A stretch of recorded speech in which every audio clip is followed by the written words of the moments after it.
It's time now for This Week in Rock and Roll History. Brought to you by Tom Tayback. Take a moment to stroll with us down memory lane to the good old days, those rock and roll gold days. Hi, everybody. Tom Tayback here. Happy to be your tour guide going back to the days of soda shops and sock hops in the gym. How about we begin this trip back in 1956? Elvis Presley makes the first of 2 appearances on the Milton Berle Show. It's estimated that 1 out of every 4 Americans see the show. 3 days later, Paramount Pictures signs Elvis to a 3-picture deal for $100,000 for the first movie, $150,000 for the second movie, and $200,000 for the third. Also this week in 1956, the first regularly scheduled national broadcast, the Rock and Roll Dance Party with Alan Freed as host. One more item, Long Tall Sally by Little Richard enters the pop chart for the first time, where it'll climb to number 6.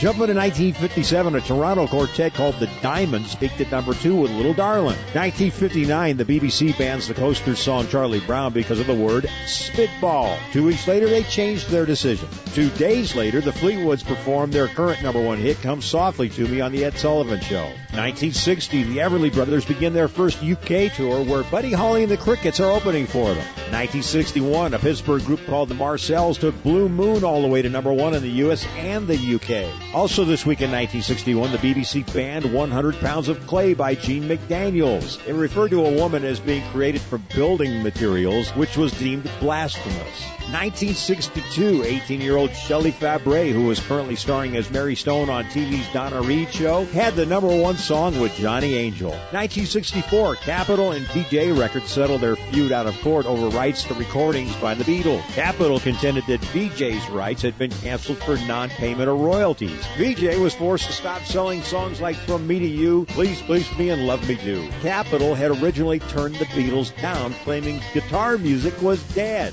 1965, 30-year-old Sonny Bono and his 18-year-old wife Cher are signed to Atco Records. They had previously been unsuccessful as Caesar and Cleo, but as Sonny and Cher, they would have 11 top 40 hits over the next 7 years.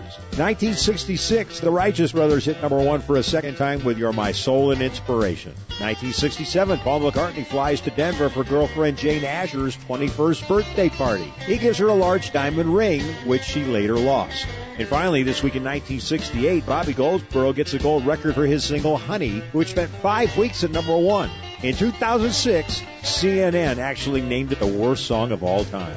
If this is your kind of music, you'll love my Rock and Roll Showcase, featuring trivia and stories about the rock and roll stars along with their charted hit singles at Podomatic.com or on YouTube. Podomatic.com or YouTube.